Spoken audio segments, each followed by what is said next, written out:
수원 꿈꾸는 교회 성도님들 다시 뵙게 돼서 반갑습니다. 반가우시죠? 네. 감사합니다. 제가 어제 잠깐 제 제자였던 한 명을 잠깐 만났는데요. 그 친구가 참 너무 멋지게 잘 성장했더라고요. 성이 조고 이름이 희성인데, 그래서 이제 우리 조 목사님 첫째 아들인데 이제 아주 짧은 다음 일정 때문에 아주 짧은 한 30분간의 시간만 보고 왔습니다. 이제 참 인상적이었던 거는 희성이가 참 이렇게 인생을 길게 살고 봐야 된다. 이렇게 좀 잘 성장했구나 싶고, 마지막에 이제 기도 제목을 물어봤을 때 마지막 기도 제목으로 아버지를 위해 기도해달라고 하더라고요. 그래서 이게 무슨 소린가 했더니 이제 아버지가 좀 이제 40대까지만 해도 좀 힘이 있어서 다 감당을 하셨는데, 요즘 보니까 자기가 보기에 힘이 붙이시는 게 보인다고. 그래서 이제 50대의 그 시간들을 어떻게 보면 전성기잖아요. 목회자의 전성기인데, 근데 이제 많이 지쳐 계신 그걸 보이면서 좀 아버지를 위해서 기도해 달라고 얘기하더라고요. 그래서 우리 목사님 너무 희성이 잘 키우셨다. 그리고 이제는 결혼해도 되겠다 너. 그래서 이제 하나님께서 그래서 우리 조은 목사님과 또 수원 꿈꾸는 교회를 주님의 플랜 안에 멋지게 또 이렇게 사용하실 줄로 믿습니다. 할렐루야. 아멘. 오늘 불평쟁이와 하나님의 선교라는 말씀으로 말씀 나누겠습니다. 저는 태국에 있지만 유튜브는 다 볼 수 있잖아요. 그래서 많이 회자되고 있었던 이제 그 쇼츠라고 하나요? 거기에 보니까 한국에서 아주 소위 말하는 대박친 드라마가 있더라고요. 그래서 궁금해서 저도 봤습니다. 네, 그게 바로 이제 폭삭 소가수다였습니다. 이 드라마가 유명한 거는 뭐 박보검과 아이유라는 유명 가수와 배우 때문도 그렇지만, 저도 별 기대 안 하고 봤는데 이 인생을 다루고 있더라고요. 그래서 연배가 있으신 어르신들이 또 더 좋아하시고 많이 우시고, 그래서 참 감명 깊게 봤는데, 특별히 제 눈에 들어왔던 인물이 이제 이 양관식이라는 이름을 지닌 이제 그 남편인데 굉장히 인상적이었어요. 왜냐하면 이 부인이 거의 고아처럼 자라는데 이 부인을 어릴 때부터 그렇게 지극정성으로 사랑합니다. 그래서 이 드라마에 이 부작용이 생겼어요. 그래서 전국에 있는 부인들이 나의 양관식은 도대체 어디 있는 거냐. 그러니까 원래 옆에 계신 그분이 양관식이었는데, 할렐루야, 아멘. 그런가 하면은 또 인상적인 거는 이 아버지 양관식이 자녀들을 참 희생적으로 사랑하는 장면.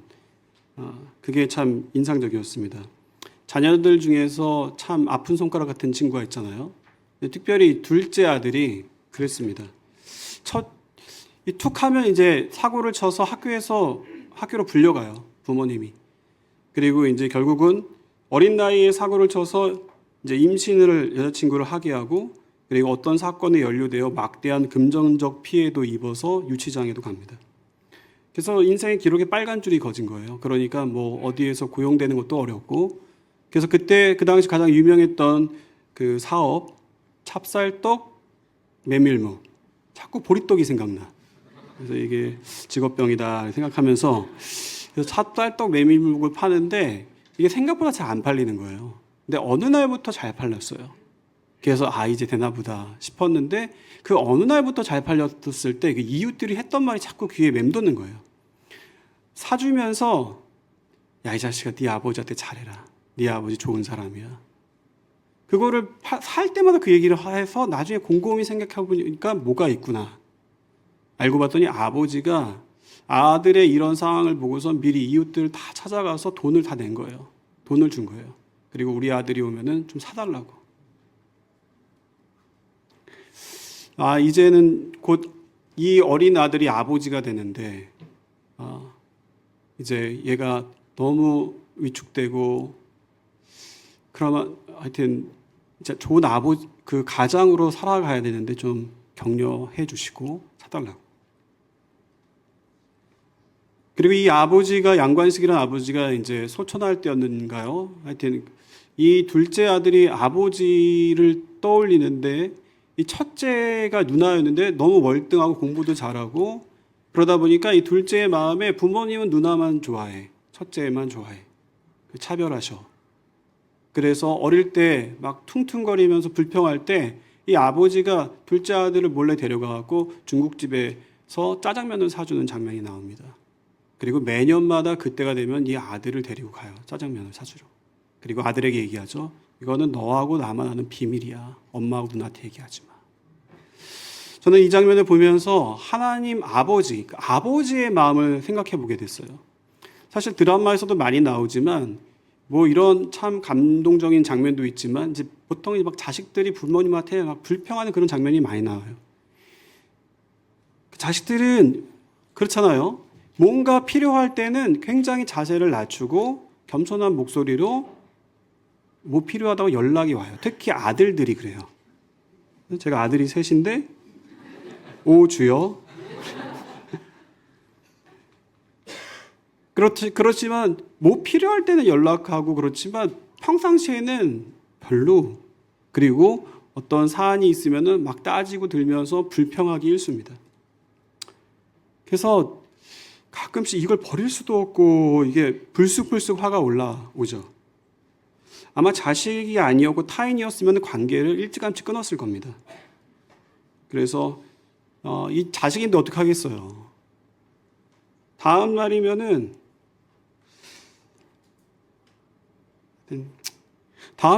이제 또 이렇게 그 아가페 사랑이라고 하죠. 무조건적인 사랑.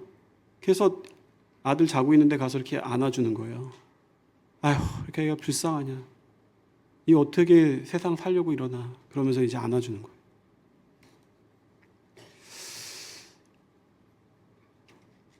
그러면 이제 원래 더 얘기하고 싶었던 게 있는데 참았습니다. 근데 왜 이렇게 자식들이 불평을 할까? 자식들은 자기 생각이 맞다는 거예요. 자기가 경험했고 자기의 지식 안에서 이제 이게 맞다고 이제 그래서 이 불평을 많이 하잖아요. 근데 사실 우리와 하나님과의 관계가 어떻습니까? 비슷하지 않나요? 우리도 하나님께 불평할 때가 많아요. 왜 그렇죠? 이제 본인 생각에 내 생각에 이게 맞은 거예요. 하나님 이러시면 안 되는 거예요. 그럴 때 불평하죠. 오늘 말씀의 요나도 마찬가지였습니다. 그는 요나서 우리가 아는 것처럼 1장부터 4장까지 그는 온통 하나님께 끝까지 불평합니다. 잘 아시듯이 하나님께서 요나에게 명령하셨어요. 니느웨로 가서 회개의 메시지를 전하라 라고 얘기했는데 니느웨 지금의 이라크를 가지 않고 지금의 저기 어디죠? 스페인 다시스로 배를 타고 도망갑니다. 보시는 것처럼 거리도 4배나 먼데요. 어떻게 하나님의 선지자가 이럴 수 있지? 간이 배 밖으로 나왔나? 이제 아이들 말은 아니죠. 하여튼 감히 어떻게? 왜 이런가? 참 이 구제불능처럼 보이는 이 선지자 정말 나쁜 선지자다. 여러분이 이렇게 생각할 수 있는데 왜 그랬을까요? 요나가 도대체? 그거에 대한 힌트를 성경에서 우리는 찾아볼 수 있습니다. 열왕기하 14장 25절 말씀인데요. 같이 한번 읽어볼까요? 시작. 이스라엘의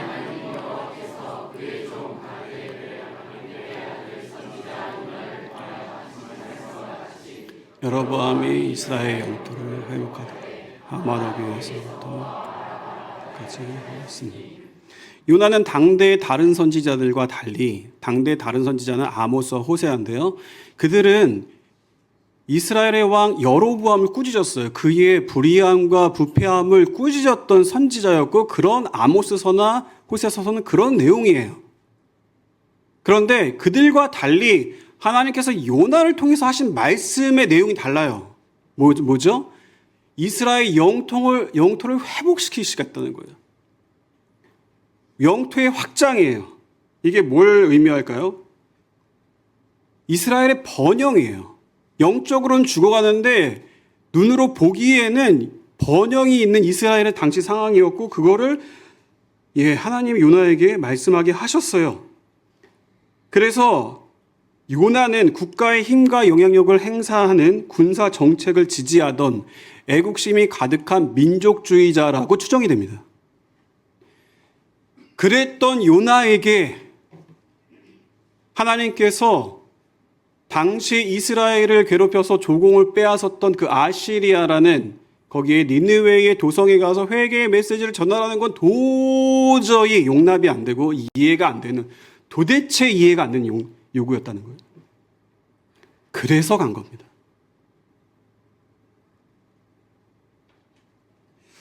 그래서 그렇게 다시스로 가는데 아시는 것처럼 바다에 하나님께서 풍랑을 내리시죠. 그래서 선원들이 다 놀래서 이제 우리 다 죽게 생겼다 했을 때 요나는 배 밑에 자고 있어서 요나를 깨워서 당시의 풍습에 맞춰서 이제 제비뽑기를 했더니 요나가 뽑혔고, 그래서 요나가 어떤 일을 저질렀는지 얘기를 하고 다 놀라고 두려워하는데 요나가 멋지게 얘기하죠. 나를 들어서 바다에 던져라. 그러면은 이 풍랑이 성난 바다가 잠잠해질 거예요. 딱 듣기에는 참 멋진 말 같아요. 야, 이 사람 참 희생하는구나 이렇게. 그렇지만 기독교 심리학자들의 의견은 좀 다릅니다. 관점이. 이게 끝까지 요나가 고집을 부렸다는 거예요. 길도 없을 뿐 그렇기도 했지만 나를 바다에 던져서 그러면은 모든 게 끝나. 하나님 한번 해보세요. 나 죽으면은 하나님 당신이 나에게 하시려고 하는 거 못 하시잖아요. 그 바다에 꼬르륵 들어가기 시작해요. 근데 여러분,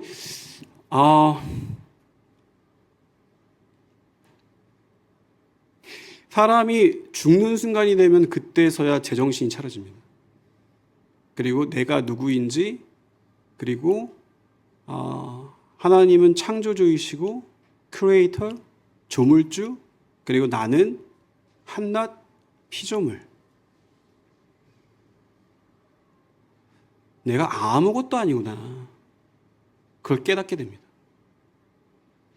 죽어가는 과정에서 하나님께서 물고기를 준비하셔서 요나를 삼키게 하시죠. 그리고 물고기 뱃속에서 요나가 3일간 기도를 하는 게 요나서 2장의 말씀이죠. 그리고 회개하고 하나님, 제가 하나님께 순복합니다. 저는 하나님께 항복합니다. 저는 아무것도 아닙니다. 하나님께서 시키시면은 그 일을 감당하겠습니다. 토달지 않겠습니다. 그리고 난 다음에 하나님께서 물고기를 명하여서 요나를 육지에 뱉게 하시죠. 그리고 사흘 길을 가서 드디어 니느웨에 가서 말씀을 선포합니다. 그러자 엄청난 부흥이 일어났어요. 부흥의 역사가 일어났죠. 이 도성에. 역사학자들에 의하면 당시에 큰 질병이 있었다고 얘기해요. 흑사병이나 코로나처럼 이 땅에 큰 질병이 있었고 일식이 시작되면서 고대의 일식은 멸망의 징조라고 생각했어요. 그러니 하나님께서 그들의 마음을 그 콧대 높았던, 지금으로 말하면 미국의 뉴욕쯤 될까요? 그 콧대 높았던 아시리아의 니느웨 사람들이 마음을 다 가난하게 만드셨어요. 말씀을 들을 준비를 시키셨고, 요나가 말씀을 선포하자마자 불같이 회개가 일어납니다. 그 다음 장면을 보여주시고, 그러면 요나가 어떻게 해야 돼요? 이렇게 영혼들이 회개하면은 더 그 영혼들이 하나님께 가까이 오도록 말씀을 계속 전해야 되잖아요. 어떻게 했어요? 바로 나왔습니다. 니느웨 도성에서 나와서 다음 장면을. 그래서 이제 이 도성이 언제 멸망하나 지켜보고 있어요. 하나님께서 이 뜨거운 중동의 떼약볕 아래서 요나가 힘든데, 요즘에 많이 뜨거워졌잖아요. 거기는 더 뜨겁죠. 그러니까 박넝쿨을 준비하셔서 그늘을 지니까, 이 중동은 건조하기 때문에 그늘이 있으면 시원해요. 그러니까 거기에서 이 도성의 멸망을 지켜보고 있는 거죠. 하나님께서 벌레를 보내셔서 그래서 다 갉아먹게 하시고, 이게 그늘이 사라지는 순간에 요나가 막 다시 불평하기 시작하죠. 내 이럴 줄 알았어. 그러면서 차라리 내 생명을 걷어가시지. 그리고 오늘 읽었던 말씀을 합니다. 우리 9절 말씀 다시 한번 읽어볼까요? 시작. 하나님이 요나에게 이르시되 내가 이 박넝쿨로 말미암아 성내는 것이 옳으냐 하시니 그가 대답하되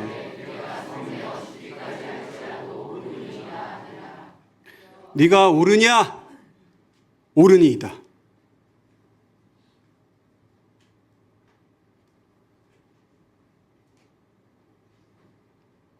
내 생각이 맞냐? 내 생각이 맞습니다. 하나님일지라도 이건 하나님 틀리신 겁니다.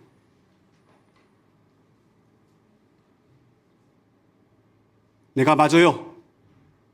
내 생각이 맞아요. 여호와께서 이르시되 내가 수고도 아니하였고 재배도 아니하였고 하룻밤에 났다가 하룻밤에 말라본 이 박넝쿨을 아꼈거든.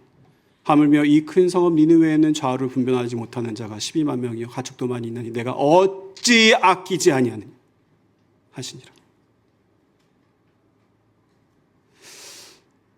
사랑하는 여러분, 왜 요나가 그렇게 하나님께 불평했습니까? 같이 읽어볼까요? 시작. 하나님이 하시는 일이 그의 생각엔 하나님 하시는 일이 도대체 이해가 안 됐어요. 그래서 자신이 맞다며 불평했습니다. 요나는 제 삶을 돌아보게 했습니다. 하나님은 제가 교회 사역을 마치고 선교사로 갔을 때 필리핀에서 이제 선교 훈련을 받을 때였는데요. 그 필리핀에 있는 신학교에서 영어와 선교를 이제 배우는데 여름 방학이면은 마닐라로 내려가서 마닐라에서 선교 후보생들, 선교사 후보생들 훈련하는 게 저희 단체에 있었어요. 그래서 거기를 참여했는데 그러면은 필리핀의 마닐라의 젊은이들의 선교사 후보생이면 누가 가장 많이 참여해야 돼요? 어느 나라가? 어느 국적이? 필리핀 아니겠어요? 근데 가보니까 베트남이더라고요. 대다수의 친구들이 베트남 애들이었어요. 그래서 그 다음 연도에도 스텝으로 참여했는데 보니까 또 베트남. 대다수가. 아니 이게 무슨 일이야? 필리핀 마닐라에. 그때 하나님의 어떤 감동을 주시면서 하나님께서 지금 베트남에 이 젊은 사람들이 엄청 많은데 베트남의 젊은이들을 일으키시는구나. 그리고 이 베트남의 청년들을 통해서 훈련시켜서 온 세계로 이 베트남의 젊은이들을 보내시려고 하시는구나 라는 감동을 주셔서 당시 유명하셨던 박항서 감독처럼 나도 영적인 감독이 돼서 베트남의 청년들과 교회들을 깨워서 하나님의 선교에 동참시켜야겠다라는 마음으로 베트남에 간 거죠. 갔는데 그래서 이제 가서 많은 젊은이들을 만나고 또 젊은 지도자를 찾아가고 그들을 격려하고 또 목회자 그들을 또 같이 지원하고 여기도 이제 베트남 선교단체의 리더인데 이런 시간들을 보낸 거예요. 그리고 베트남에서 똠두탕 유니버시티에서 제가 이제 1년 정도죠. 그 다음에 1년 반 좀 안 됐으니까 베트남 말을 열심히 배운 거예요. 신짜오 깍반. 이게 이제 안녕하세요 이건데 이 말 사실 틀렸습니다. 왜냐하면 베트남은 톤이 있거든요. 하 이렇게 있어요. 다 한데 다 틀려 내용이. 그러니까 제가 얘기하는 걸 못 알아들어요. 근데 어쨌거나 열심히 배웠어요. 그런데 2010년도에 느닷없이 코로나가 터졌죠. 그리고 하나님은 모든 계획을 물거품으로 만드셨어요. 1년 반이 안 된 시기에 강권적으로 먼저는 저를 그리고 남은 가족들을 태국으로 옮기셨어요. 야반 도주하듯. 사실 저희는 저희 가정에 처음으로 냉장고를 샀어요. 그전에는 다 중고나 누가 주신 거나 이런 거 썼거든요. 한국에 있을 때도. 근데 이제 베트남에서 처음으로 양문형 냉장고를 산 거예요. 이게 뭘 의미하겠어요? 이제 여기에 살겠다는 거예요. 그리고서 쿠팡 같은 데서 시켜서 이제 식탁 싸고 제가 조립하고 이렇게 넓은 식탁을 위해 쓰다니 너무 좋다.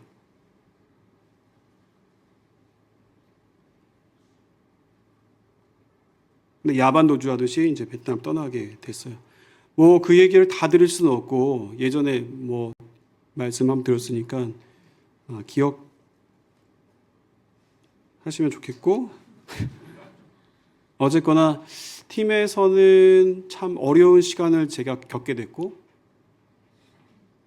오해를 받게 되고 관계적으로도 어렵고 그리고 아이도 많이 힘들어졌고 아프고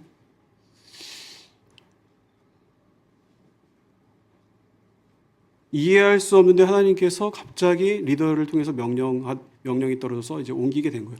당시에 중국처럼 베트남이 리틀 차이나거든요. 나가면 못 들어와요. 근데 하나님께서 강권적으로 이동시켰다는 말 외에는 답이 없어요. 태국에 갔습니다. 태국에서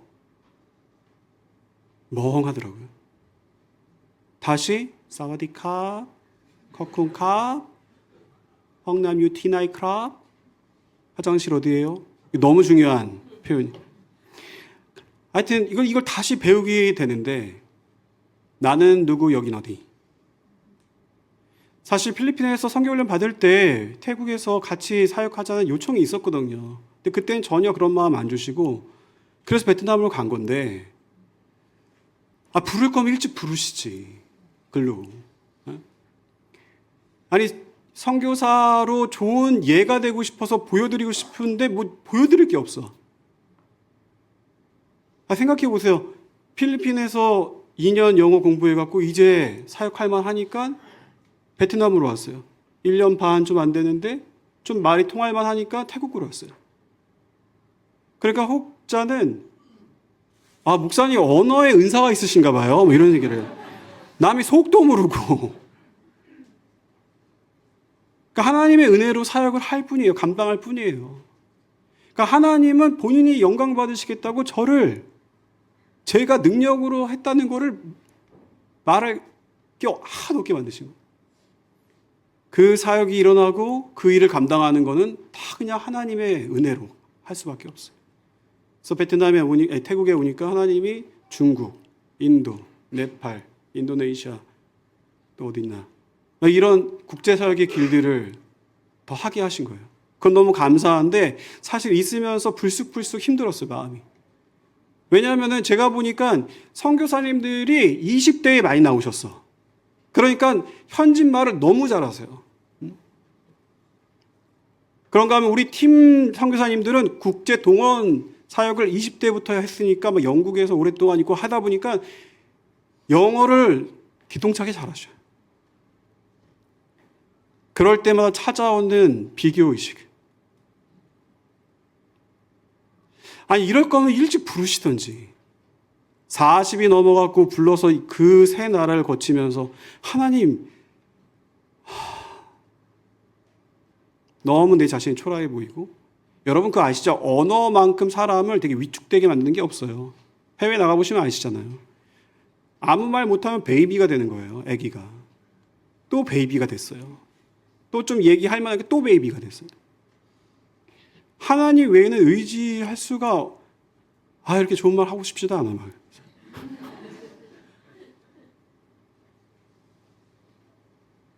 그러니까 불쑥불쑥 그런 마음이 찾아오는데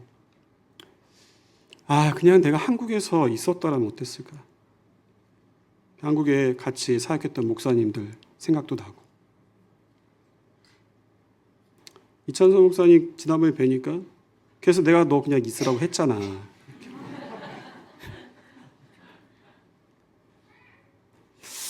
제 자신이 한없이 초라해지는 제 자신의 그 마음과 싸워야 됐어요. 그래서 오죽하면 제가 카톡에 그 대문에 이제 그 문구에 surrender라고 해갖고 이제 항복이라고 썼어요. 제가 하나님께 항복합니다. 그거를 쓴 지가 3년이 됐나요? 내내 싸우는 마음. 근데 작년에 이제 저희 국제동원에 이제 훈련 파트의 어떤 훈련을 좀 더 데벨롭한다고 그러죠. 이제 그거를 위해서 이제 한 분이 추천해 주셔서 한국에서 진행되는 어떤 세미나에 참여하게 됐어요. 그 세미나는 대다수의 목사님들이 참여하시는 세미나예요. 큰 교회 목사님, 개척교회 목사님, 작은 교회 목사님. 그런데 딱 한 그룹만 소그룹이 있는데 거긴 선교사 그룹이에요. 선교사 그룹의 소그룹 인도자가 목사님이시더라고요. 너무 아쉬웠어요. 왜냐하면은 선교사의 삶은 선교사가 아닌 이상은 사실 이해하기 어렵거든요. 근데 세미나를 듣고 난 다음에 마음의 이야기를 나눠야 되는데 목사님이 진행하시니까 아유 참 그렇다 뭐 이랬는데 목사님이 폄하하는 게 아니라 저도 마찬가지요. 조은 목사 하여튼 다 아시죠? 제가 무슨 말 하는지. 그 삶을 살지 않은 이상은 이해가 안 돼요. 근데 저도 이 조은 목사님 마음은 다 이해할 수가 없어요. 근데 어쨌거나 알고 봤더니 그 인도자 되시는 목사님이 저보다 나이가 젊은데 선교사 하셨던 거예요. 젊은 나이에 일찍 인도네시아에 가서 12년간 선교사로 사역하시다가 아내 선교사님, 사모님이 유방암 거의 말기가 돼서 한국에 돌아오셨고 2달 후에 소천했어요. 당시 아이들 나이가 초등학교 3학년 6살, 아들 둘. 그리고 모교회는 이제 세대 교체가 돼서 새로운 담임 목사님이 오면서 모든 선교를 다 후원을 끊었어요. 저는 그런 거 볼 때 참 교회가 세상만도 못하다. 왜 이렇게 야속하냐? 매정하냐? 그러면 안 되는 거 아니에요? 아버지는 파킨슨. 그 기간 동안에 어머니 아버지랑 또 무슨 수술을 하셨어요. 애들을 돌보고 부모님을 돌보고 아내는 그립고 선교지는 하루아침에 이렇게 됐는데 마지막 인사를 못하고 제가 그 분의 사모님이 그 찬양을 하나 지으셨는데 그 찬양을 잠깐 지으시고 부르셨는데 보여드리도록 하겠습니다. 짧게만 보여드릴게요.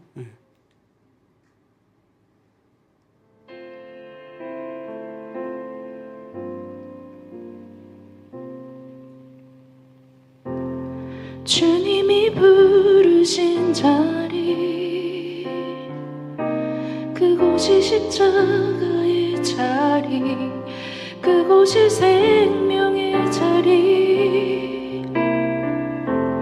순종하며 나가니 그곳에서 주님의 죽음과 부활에 참여하게 하시네. 여기까지 하고 죽음을 유튜브에 부르심의 자리라는 제목의 곡인데 나중에 보시면 좋을 것 같고요. 마지막 사진이 그 목사님이신데 지금은 이제 그 춘천에 그 모교회의 친구들이 안타까운 사연을 듣고선 모여서 주일날 저녁에 가나안 성도들을 위한 예배 공동체를 시작했습니다. 그래서 제가 작년에도 올해에도 올 때마다 만나서 격려하고 이런 시간을 가졌습니다. 사실 이분이 그 세미나에서 본 다음에 제가 숙소에 돌아가서 저희 룸메이트 목사님이 알아차리지 못하게 화장실 들어가고 너무 많이 울었어요. 정말 펑펑 울었습니다. 그러면서 하나님께 고백했습니다. 하나님, 제가 너무 철이 없었습니다.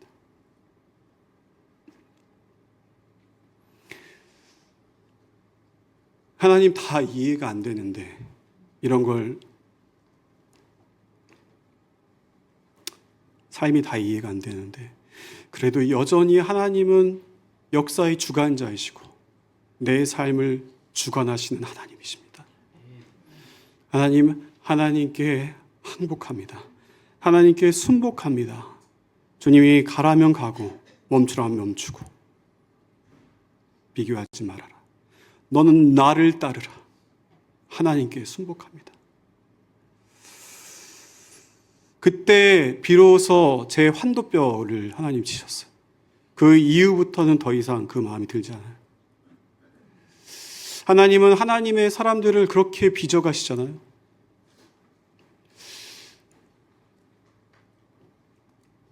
그게 하나님의 원리죠. 그래서 하나님의 주권의 인생의 여정 가운데 죽음의 골짜기를 통과하게 하셔서 결국은 주님만 바라보게 하는 하나님의 사람으로 빚어가십니다.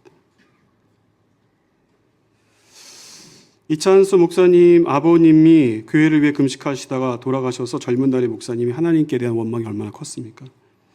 그러나 결국 하나님은 더 큰 계획을 이뤄내셨죠.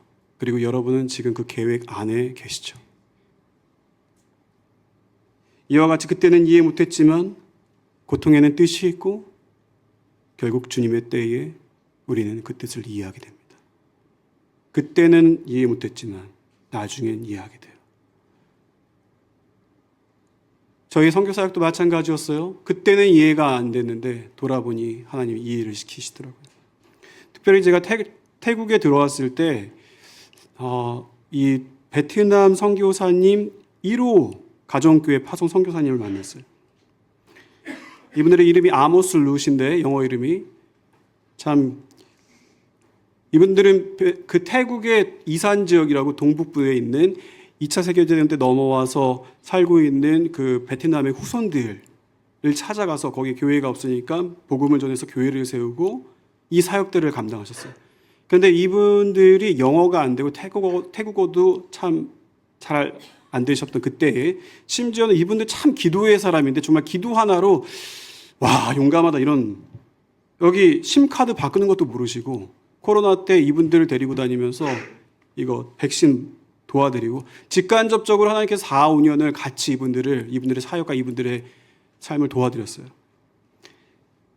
지금이 이제 남자 선교사님이 이제 60대 초반이고 여자 선교사님이 50대 후반인데 이제 얼마 전에 어머니로부터 연락이 왔어요. 여자 선교사의 어머니가 한국 나이로 95세신데 이제 몸이 많이 안 좋아지셔서 돌아가시기 전에 딸을 보고 싶다 해서 이제 돌아와서 날 좀 돌봐달라고 그래서 그 잠깐 철수를 하시는데 이게 이제 이 남편 선교사님한테 부담이었던 것 같아요. 그래서 40일 금식 기도를 하시더라고요. 우리 어릴 때는 많이 봤지만 지금도 그래서 차만 마시면서 40일을 금식하시는데 제가 중간중간에 확인 연락을 했어요. 죽었을까 봐. 어떻게 됐을까 봐. 그 순전한 믿음 가운데 돌아갔습니다. 그리고 어머니를 돌보는 동안에 이 남편 선교사님이 하나님이 왜 돌아오게 했을까 그러면서 선교 동원 사역, 베트남의 젊은이들과 교회들을 깨우는 이 사역을 베트남을 다니면서 하고 싶은데 어떻게 해야 되나 하다가 저한테 연락이 왔어요. 그리고 저에게 이 선교 세미나와 부흥 집회, 선교 집회를 위해서 강사로 와달라고 연락이 온 거예요. 여러분 이거는 참 너무 귀한 일, 보기 드문 일이에요. 왜냐하면 베트남은 월남전에서 이겼기 때문에 미국을 이겼다는 어떤 자부심이 대단하고 콧대가 높은 나라예요. 그리고 공산주의 아래서 핍박과 박해 가운데 믿음을 지켜서 여러 차례 감옥에 간 사람들이 많기 때문에 선교사들이 눈에 차지도 않아요. 그런 이분들이 이 교회가 저를 불렀다는 것은 이런 요청을 했다는 것은 너무 참 정말 감사하고 뭐 표현이 잘 안 되네. 하여튼 너무 귀한 기회였죠. 그런데 제가 갈 수가 없어요. 왜냐하면 이제는 저는 우리 국제단체의 태국팀 소속이에요. 도의사 이건 베트남 팀이 해야지 제가 하면 안 돼요. 그래서 태국팀 리더한테 베트남팀 리더한테 연락을 했어요. 너무 귀한 기회 같습니다. 같이 이 사역을 하시면 어떻겠냐. 그러자 그 베트남 리더 선교사님이 못한다는 거예요. 우리는 못한다. 그래서 제가 이게 무슨 말인가 왜 못하신다고 하시죠? 했더니 얼마 전에도 추방당했고 우리가 베트남에 거주하는 한 우리 베트남 한국 하여튼 선교사들이 베트남에 거주하는 한 이런 일을 주최하다가 발각이 되면은 공안에 걸리면은 우리는 추방당합니다. 우리는 못합니다. 주최할 수가 없어요. 그러면서 토를 다시는 게 그런데 할 수 있는 사람이 있는데 베트남에 살지 않고 왜 다른 나라에 살면서 잠깐 들어와서 이 사역을 하고 다시 나가는 그 사람은 할 수 있습니다. 그 사람이 누굽니까? 네가 하라는 거예요. 그 허락을 받고 갔습니다. 저를 만나고 얼마나 좋아하시는지.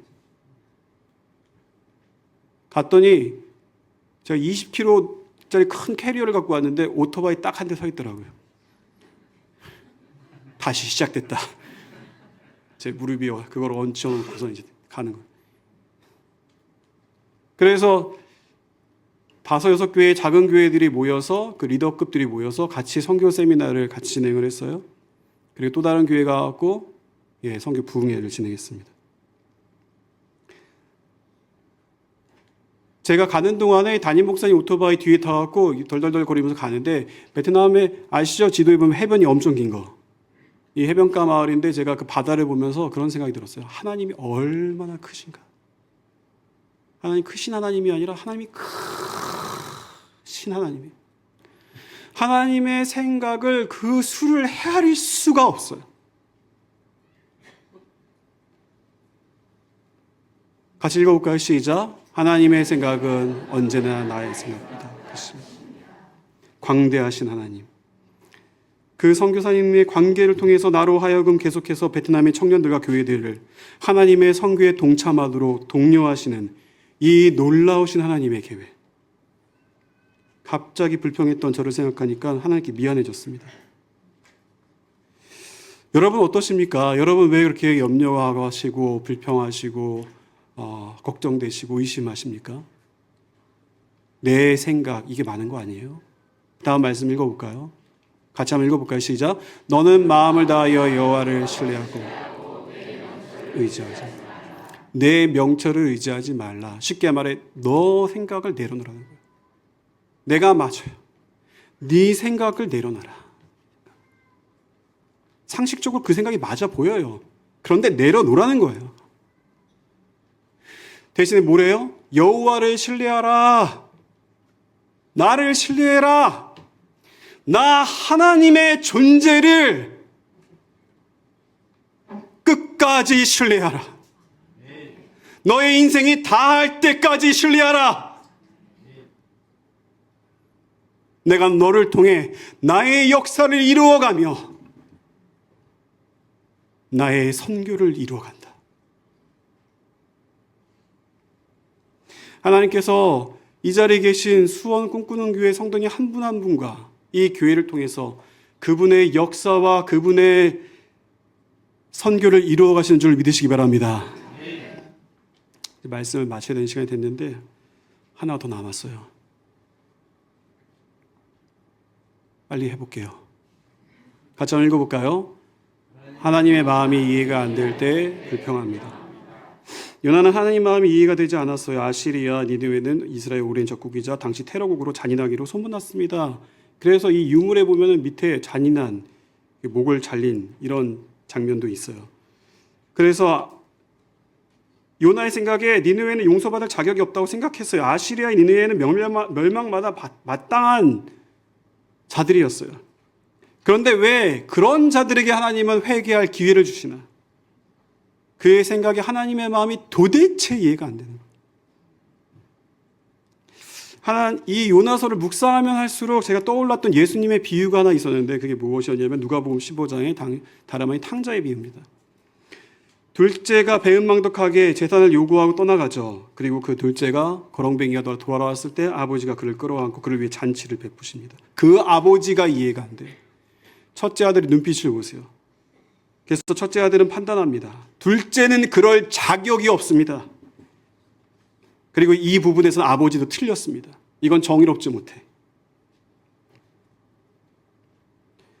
왜 그랬을까요? 그의 마음에 하나님의 아버지의 긍휼, 은혜가 없던 거였죠.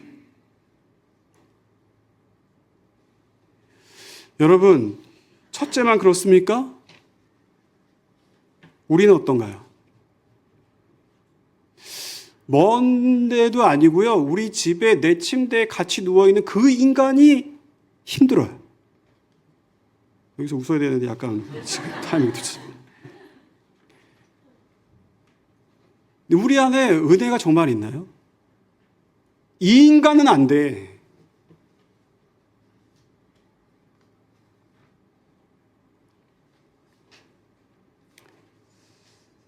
그 첫째 아들 같은 이가 요나였고 우리를 돌아보게 되죠. 우리는 어떤가? 이게 하나님 아버지의 마음이었는데 내가 어찌 아끼지 아니하겠느냐?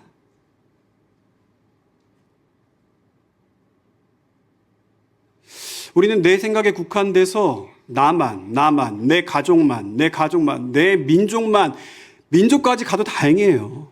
네, 요즘에는. 아니, 가족까지만 가도 다행이에요. 나만, 온갖 매스미디어는 너 자신에게 집중하라고 얘기해요. 자기 중심이 되라고. 중심.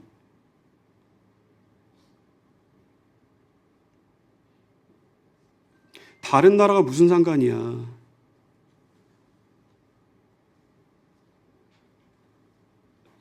사실 요나는 이방의 말씀을 들고 간 첫 번째 선지자였는데 여러 선지자들 예레미야, 이사야 같이 이방 나라에 대해서 예언은 많이 했지만 직접 그 땅에 가서 말씀을 전하는 선지자는 요나 외에는 없었습니다.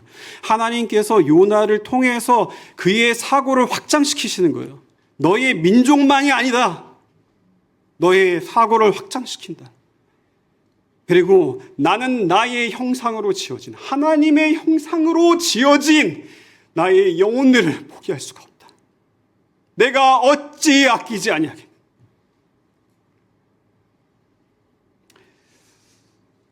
여러분, 그 다음 말씀에 그래서 하나님은 온 세상 열방 올레이션스에 관심이 많으십니다. 나는 열방의 하나님이야. 나는 온 세상의 하나님이야. 말씀을 보세요. 같이 읽을까요? 시작. 내가 또 너를 이방의 빛으로 삼아 나의 구원을 땅끝까지 이르게 하리라.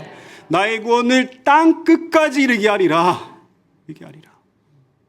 땅의 모든 족속이 너로 말미암아 복을 받으리라. 구약의 말씀. 하나님이 세상을 이처럼 사랑하사 나는 이 세상을 사랑해. 나는 죄로 인해 깨어지고 쓰라리고 아픈 이 세상을 사랑해. 내가 어찌 아끼지 아니하겠느냐. 나는 나의 독생자 예수를 주기까지, 난 나의 모든 것을 주기까지 나는 이 세상을 사랑해. 그래서 나는 이 세상을 축복할 거야. 나는 나의 백성들로 이 세상을 축복할 거야. 여러분이 끊임없이 이 질문을 해야 돼요. 나는 누구이고 무엇을 위해 이 땅에 존재하는가? 뭐라고요? 나는 누구이고 무엇을 위해 이 땅에 존재하는가? 100년 전에 없었고 100년 후에 없을 아침 안개 같은 우리의 인생 가운데 나는 누구이고 무엇을 위해 이 땅에 존재하는가? 하나님께서 우리에게 물어보시는 것 같아요. 너는 어디에 속해 있느냐? 너는 세상 나라에 속해 있느냐? 아니면 예수 그리스도를 통하여서 그를 주인 삼고 구주 삼아서 나의 나라에 속해 있느냐? 그것을 분명히 해라. 너가 나의 나라에 속해 있다면 너는 나의 백성이다. 너의 정체성이 무엇이냐? 너는 너의 왕국이 아니라, 너의 나라가 아니라, 너는 내 나라, 하나님의 나라를 위해, 하나님의 왕국을 위해, 하나님의 영광을 위해 살아야 하는 내 백성이 아니더냐?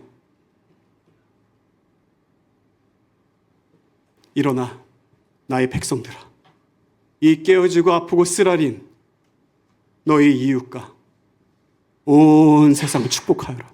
예수의 사랑으로, 예수의 축복으로 그 일을 감당하여라. 내가 그래서 너를 불렀다.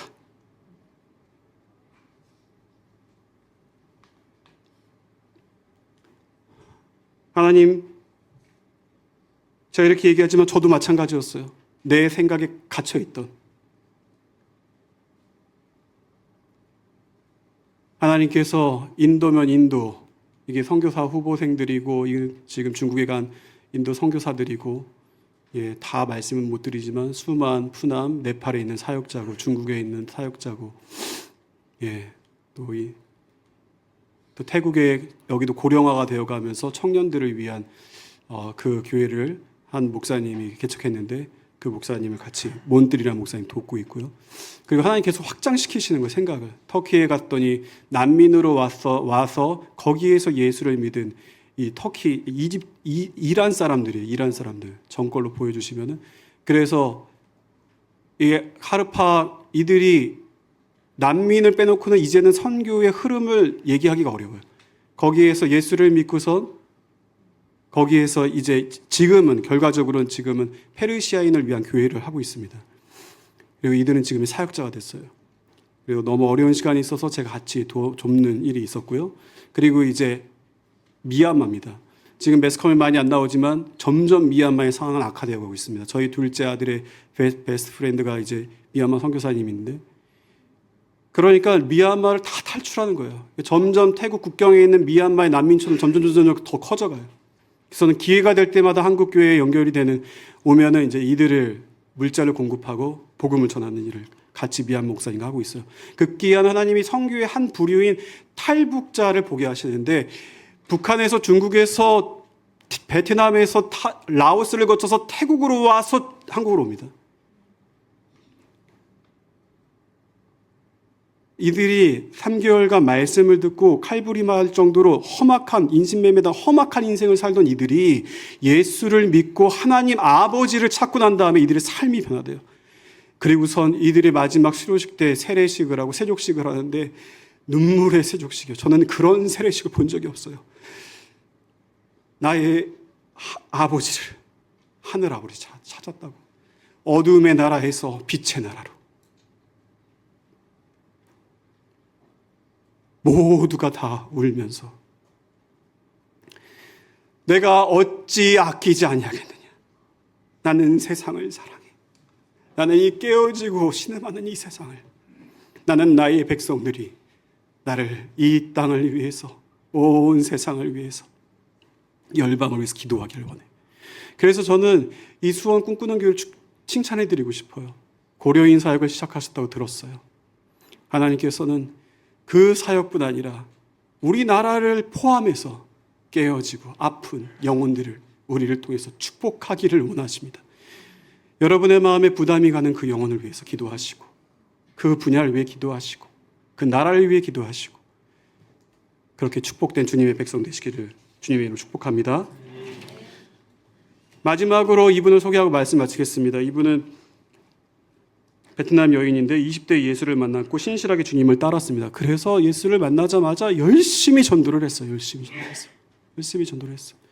그 다음 사진 보여주시면 이제 남편을 만나 결혼을 하고, 자녀들을 낳고, 이제는 이렇게 권사님의 모습을 갖고 이제는 95세의 할머니가 됐습니다. 제가 이분을 붙잡고 기도하는데 영적인 지진이 일어나는 것 같더라고요. 그러면서 이 손을 보세요. 계속 까몬 쭈어, 까몬 쭈어, 까몬 쭈어. 까몬은 감사합니다. 쭈어는 주님이에요. 주님 감사합니다. 주님 감사합니다. 주님 감사합니다.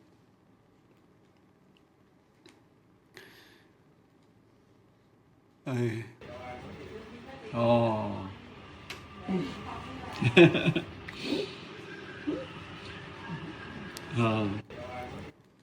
이분은 시간이 날 때마다, 다음 거 넘겨주시면, 필사를 하세요.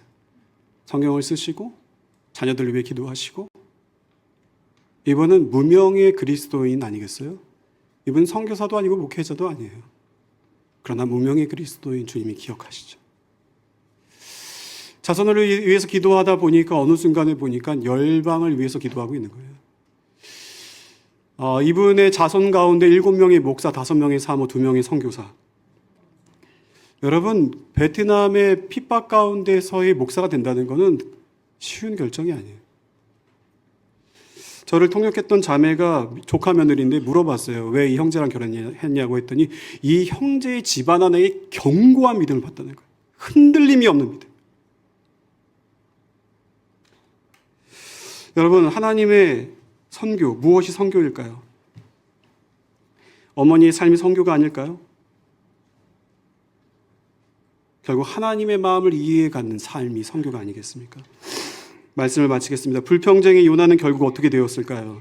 요나서의 저자가 바로 요나입니다.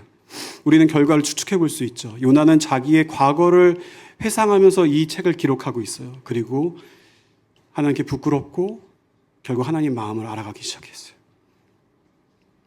하나님, 우리의 인생을 빚어가세요. 아브라함도 의지할 수 없는 남편인 아브라함, 실수투성이 많은 그 아브라함을 믿음의 조상 되게, 아브라함 되게 하셨죠. 아들 이삭을 바치는, 독생자를 바치는 하나님 아버지의 마음을 이해하는 열국의 아비로 만드십니다. 그리고 야곱은 어때? 온갖 술수와 자기 꾀로 살아왔던 야곱을 결국 이스라엘 되게 하십니다. 새로운 이름. 욱하고 화내고 충동적이었던 시몬을 반석이 되게 하리라. 베드로 내가 이 반석 위에 내 교회를 세우리라. 결국 주님께서 반석으로 만드셨습니다. 요나를 요나되게. 여러분, 이것이 무엇을 뜻합니까? 무엇을 의미합니까? 나는 너를 포기하지 않아. 나는 너를 포기하지 않아.